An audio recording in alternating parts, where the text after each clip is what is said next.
ഞാൻ Subramanian master mathematics and science ക്ലബിൻ്റെ സാരഥിയാണ്. Mobile number 8139062370. ഇന്ന് ഞാനൊരു പ്രഭാഷണം നടത്തുന്നതിനാണ് ശ്രമിക്കുന്നത്. വിഷയം ടെക്നോളജി മുന്നോട്ടും മനുഷ്യർ പുറകോട്ടും. ഇന്നലെ നടന്ന സംഭവം നമുക്ക് പരിശോധിക്കുകയാണെങ്കിൽ ഒരു 13 വയസ്സുകാരി അച്ഛൻ അമ്മ എന്നിവരുടെ ചീത്ത വിളിക്ക് പ്രതികാരമെന്നോണം വീട് വിട്ട് ഇറങ്ങുന്ന ഒരു സംഭവമാണ് നടന്നിരിക്കുന്നത്. ഇവിടെ ഈ ഒരു സംഭവത്തെ വിലയിരുത്തുകയാണെങ്കിൽ 2 വശങ്ങളാണ് ഇതിന് ഉള്ളത്. സാധാരണ മുൻകാലങ്ങളിൽ ആണ് എന്നുണ്ടെങ്കിൽ ഇത്തരം സംഭവം നടന്നു കഴിഞ്ഞാൽ കുട്ടിയെ കണ്ടെത്തുക എന്നുള്ളത് ഒരു വിഷമകരമായ ഒരു പ്രക്രിയ ആണ്. എന്നാൽ ടെക്നോളജിയുടെ വളർച്ചയോടുകൂടി വളരെ എളുപ്പത്തിൽ തന്നെ ഏത് ദിശയിലേക്കാണ് കുട്ടി സഞ്ചരിച്ചത് എന്നും അതിന് ഉള്ളതായിട്ടുള്ള പോലീസിൻ്റെയും റെയിൽവേ അധികാരികളുടെയും നാട്ടുകാരുടെയും സഹായത്തോടുകൂടി ഈ ഒരു പരിശോധന വളരെ ശക്തമാക്കുന്നതിന് കഴിഞ്ഞു. മീഡിയയുടെ പ്രവർത്തനവും സ്തുത്യർഹമാണ്. അങ്ങനെ ടെക്നോളജിയുടെ വളർച്ചയോടുകൂടിയാണ് ഇത്തരം എളുപ്പത്തിൽ നമുക്ക് കാര്യങ്ങൾ സാധ്യം ആവുന്നത്.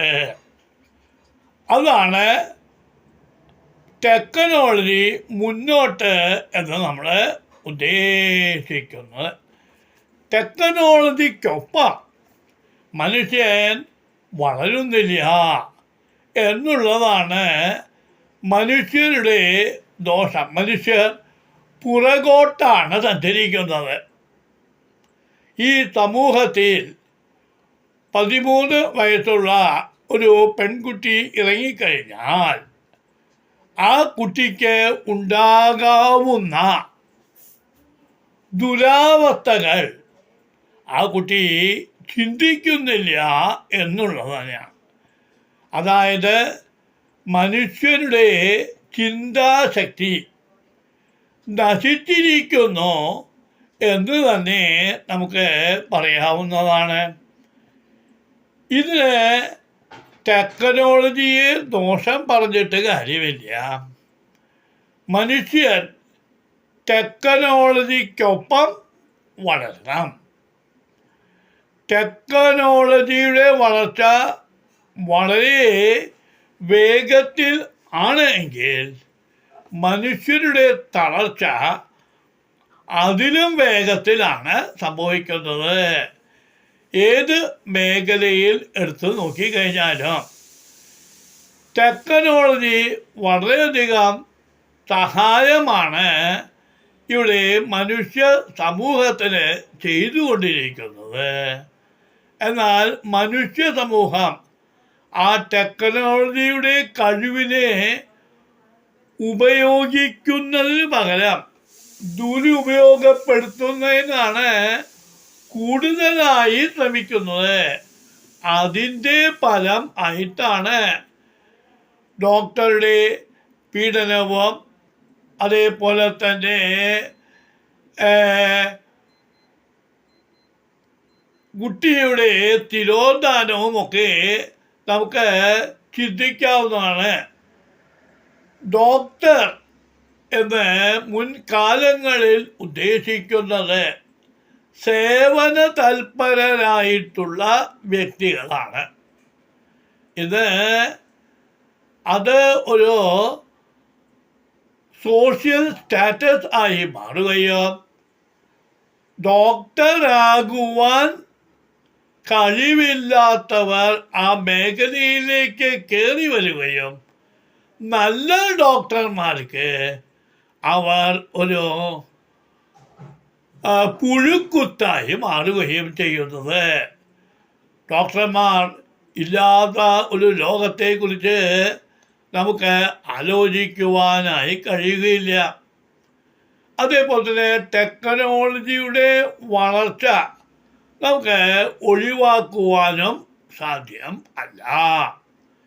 അതേപോലെ തന്നെ കുട്ടിയുടെ തിരോധാനത്തെക്കുറിച്ച് പറയുകയാണെങ്കിൽ അല്പം ചിന്ത കുട്ടിക്ക് ഉണ്ടായിരുന്നുവെങ്കിൽ ഇത്തരം കാര്യം നടക്കുമായിരുന്നില്ല.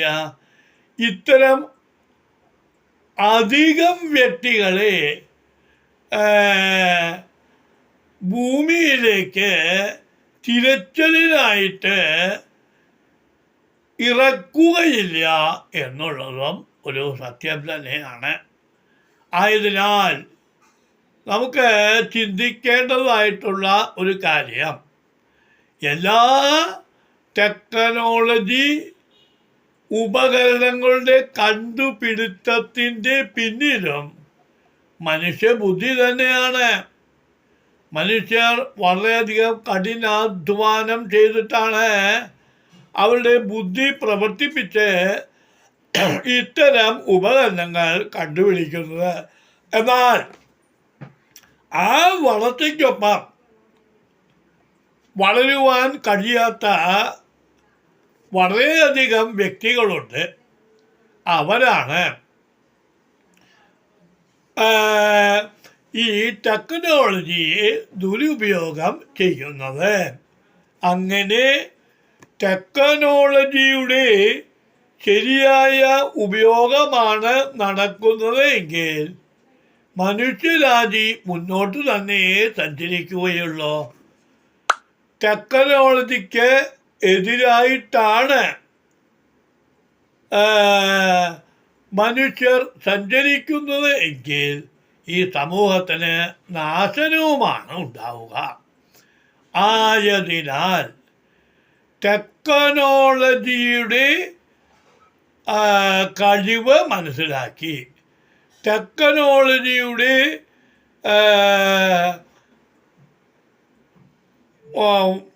വളർച്ച മുന്നിലോട്ട് തന്നെ ആയിക്കോട്ടെ, മനുഷ്യരും ചിന്താശക്തി വളർത്തി ഈ ടെക്നോളജിക്കൊപ്പം വളരുക.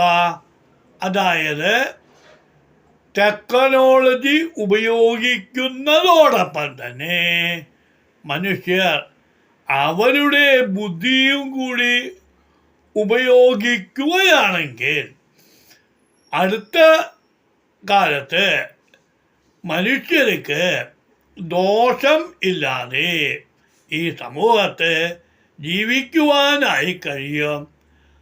നല്ല ചിന്താശക്തിയുള്ള ഒരു സമൂഹമാണ് ഉണ്ടാവുന്നതെങ്കിലോ ഈ കാണുന്ന സംഭവ വികാസങ്ങളൊന്നും സംഭവിക്കുകയില്ല.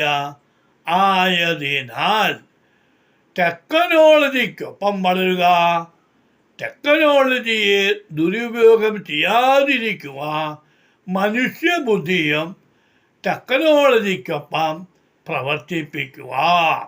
നന്ദി, നമസ്കാരം.